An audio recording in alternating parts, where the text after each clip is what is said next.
TV में आप सभी का स्वागत है। मैं हूं आपके साथ कंचन मिश्रा।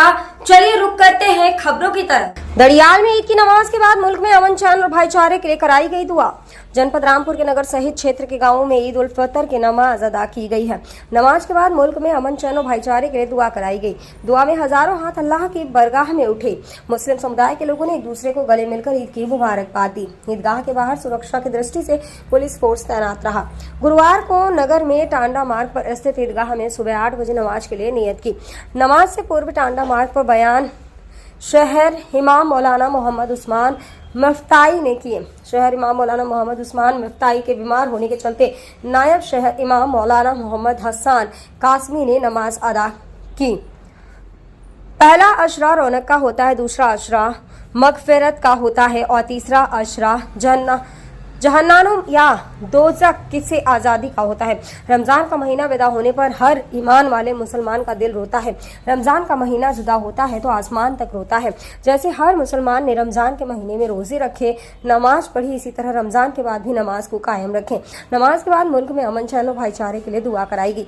बेरोजगारों के लिए रोजगार, बेनमाजियों के लिए नमाज, बे औलादों के लिए औलाद, बीमारों के लिए शिफा के लिए दुआ कराई गई।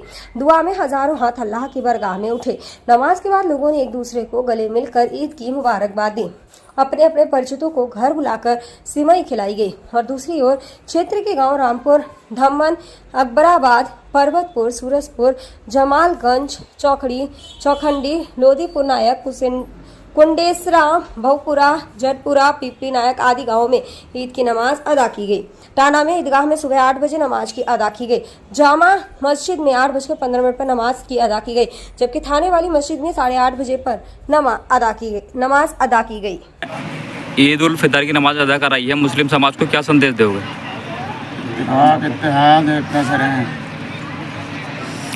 अच्छा, जैसे मुस्लिम समाज के युवा कुछ देखे जाते हैं पूरे महीने रोजे रखते हैं, नमाज पढ़ते हैं, लेकिन फिर उसके बाद कुछ युवा ऐसे होते हैं जो हाई स्पीड से बाइक चलाते हैं, उनसे क्या कहोगे?